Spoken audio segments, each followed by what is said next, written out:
আও মুহিব্বান আও মুত্তাবিআন লা তাকুন খামিসা।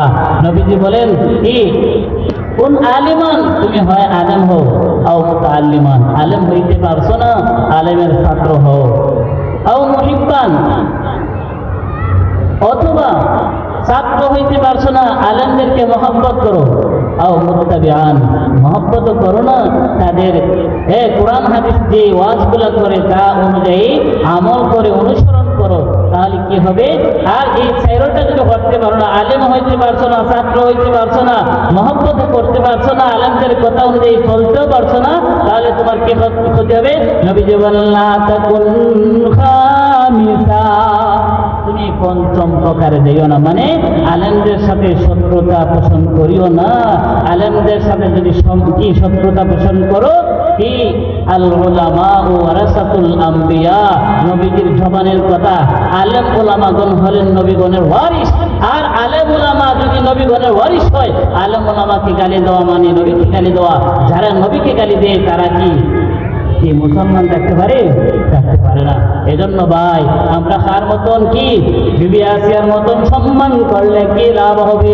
ইমানদার হয়ে মৃত্যুবরণ করতে পারবো, কিন্তু যদি তুমি ফেরাউনের মতন তুমি যদি আলেম ওলামাদেরকে ঘৃণা পোষণ করো, তোমার মরণটা হবে ফেরাউনের মতো, ঠিক কিনা? ফেরাউনের মরণটা কেমন হইতে নি? সে একদিন সে যখন ক্ষমতা বেরিয়েছে, এমন সময় তার রাষ্ট্রের মানুষেরা জনগণে হলো, তুমি তো আমরা কি খুদা, কয় বছর খুদা জানেনি? মানে ফেরাউন হলো সেই দেশের রাষ্ট্র, কোন দেশের? সেই দেশের বাদশা মিশরের। এই দেশটার নাম কি? মিশর। এই মিশর দেশের বাদশা হলো 5 বছরের, 5 বছরের না 700 বছর। 600 বছরের, 400 বছরের। 400 বছর যে লোকটা ক্ষমতায় থাকে, এই লোকটা কি বুঝেন? আমরা বাংলাদেশ যে চালা 5 বছর থাকতেছি, আর থাকতে চায় না। এবারে 400 বছর চালাইছে, একদিন সর্দি হয়েছে না, একদিন হাসি হয়েছে না, একদিন জ্বর হয়েছে না। এটা কি আশরাফ আলী থানভী রহমতুল্লাহ আলাইহি সুন্দর সুন্দর গল্প আছে, এটার মধ্যে আনছেন যে এই ঘটনাটা আনছেন যে ওই ফেরাউনের 400 বছরের ভিতরে কোনো সর্দি হাসি কিচ্ছু নাই। এই ফেরাউনকে আল্লাহ এখন আজদামত দিলেন, দেখি সে আমাকে মানে না। ফেরাউন লাস্ট মুহূর্তে দাবি করে বসলই, এই বেটা তোদের জনগণের এখন আমি কি রাজা আর না, এখন আমি এখন থেকে তোমাদের খোদা। নাউজুবিল্লাহ বলেন। আল্লাহ তাআলা বলেন ফাকালা আনা রাব্বুকুমুল আ'লা, সে দাবি করে বলছে যে আমি তোমাদের বড় খোদা। নাউজুবিল্লাহ। এবার জনগণকে আল্লাহ তাআলা একটা শিক্ষা দিলেন। কি শিক্ষা? আমরা যে কাজ করি না, আলি উলি লাগাই মনানি, এখন কি নদীর পানি গেছে সব শুকাইয়া, এখন জনগণকে ধান ক্ষেত করছে, গম ক্ষেত করছে, এটা কেমন হইব যদি পানি না থাকে? এবার জনগণকে হয়, এই ফেরাউন তুই তো সবচেয়ে বড় খোদা দাবি করছ, এখন কিটা আমরা যে পানি নাই কেমনে ক্ষেত কেটে থাকবো, পানি ব্যবস্থা করো। আচ্ছা, এদিকে মানুষের হাতে বৃষ্টি পানি দেওয়াটা কার হাতে? আল্লাহ তাআলার হাতে। ইন্নাল্লাহা ইনদাহু ইলমুস সাআহ ওয়া ইউনাজ্জিলুল গায়স ওয়া ইয়া'লামু মা ফিল আরহাম ওয়া মা তাদরি নাফসুম মাযা তাকসিবু গাদা। 5টা জিনিসের সূরা লোকমানে 5টা জিনিসের ইলম আল্লাহ তাআলা কাউকে দেয় নাই, একমাত্র আল্লাহ তাআলার হাতে রাখছে। এর মধ্যে একটা হলো বৃষ্টি কোন জায়গায় কতটুকু হবে, এটা কে জানে? কে দিবে? আল্লাহ। তখন ফেরাউনের কাছে চাইছে, বা আমার বৃষ্টি দাও, বৃষ্টি না হইলে পানি না থাকলে তো ক্ষেত ফসলাদি নষ্ট হয়ে যাবে। এখন পাচ্ছি যাও, সে রাত্রিবেলায় পাহাড়ে উঠে, আল্লাহ তুমি তো জানো আমি কেমন খোদা, আমি একটু তোমার আত্মা বান্দা, আমি দাবি করছি বাহাদুরি দেখাইতেছি, আমার দুনিয়া কিন্তু শক্তি দেখাইয়া দেও না, হ্যাঁ পরকালে তুমি যেটা পারো এটা করলি। নাউজুবিল্লাহ বলে। আমাদের সমাজে এরকম মানুষ আছে, যা এখন ক্ষমতা আছে, বাহাদুরি আছে, দেখাই দেয়, ঠিক না? হ্যাঁ, মরণের চিন্তা করে না। আপনাদেরকে আরেকটা উদাহরণ দিই। আমাদের বাজারে দেখবেন এখন ট্রাফিক ম্যান আছে, আছে না? মানে রাস্তাঘাটে জঞ্জাট হয়ে গেলে এটা পরিষ্কারের জন্য একজন মানুষ আছে, এবারে পাশে দিয়ে পুজো হয়, এমনি হাতে বিচারায় কিলা। একদিন বেড়া ঘরে গেছে, ঘরে যাওয়ার পরে বেড়ার বউ কিটা বেড়ার ঘরে যে বউ আছে, এই বউ বেড়ালে মানে না।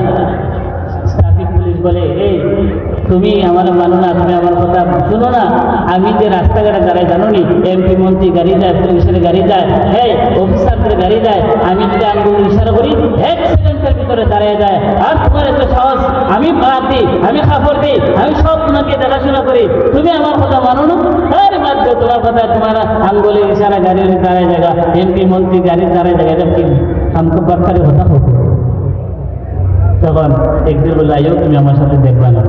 এই দিন ঘটনাক্রমে এদেশে কি রাস্তা একদম কিরা, কোনো যানজট নাই।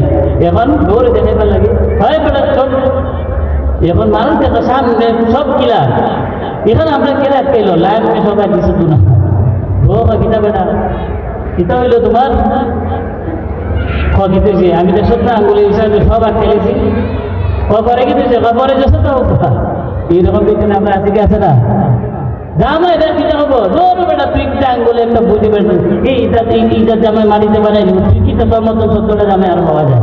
ও না নাউজুবিল্লাহ, এটা ভালা বিধি না খারাপ বিধি? ওই বিধিদেরকে ভালা করার জন্য এই দিনী প্রতিষ্ঠান কি বং ইসলাম পাড়া রৌসাতুল জান্নাত মহিলা মাদ্রাসা, আরো যত জায়গায় যে মহিলা মাদ্রাসা আছে, আমাদের এলাকার কিছু সন্তানেরা স্কুল কলেজে পড়ছে, বাবা একটা মহিলা মাদ্রাসা ছাত্রী দেও। আমি তো কেন, তুমি যে স্কুল কলেজে পড়ছো তোমার আশেপাশে তো অভাব নাই ম্যাডামরা, তুমি একটা সহজ করে বিয়ে করে দেয়, ওই তো কথা শুনে না, এটা কি স্বামীর কথা শুনে না, শ্বশুর শাশুড়ির কাজ করে না। এখন একটা কি দিনদার মহিলার দরকার। ও ভাই দিনদার মহিলা বুঝো, আল্লাহ তাআলা বলেন আয-যানিয়াতু ওয়াজ-যানি, তুমি যেমন তুমি খাইব তেমন, তুমি যদি ভালো থাকো তোমার কপাল আল্লাহ ভালো রাখবো, ঠিক কিনা? তো আমি আমার ভাই আরেকজন উপস্থিত আছে, তো আমি কথা সংক্ষিপ্ত করে নিব। যে এই কথাটা বলতেছিলাম সেই কথাটা বলে শেষ 2 মিনিটের ভিতরে, যে ফেরাউন যখন বলছে আল্লাহ আমার দুনিয়ার বাহাদুরিটা একটু দেখাই দাও না, তখন সে কান্নাকারি করে।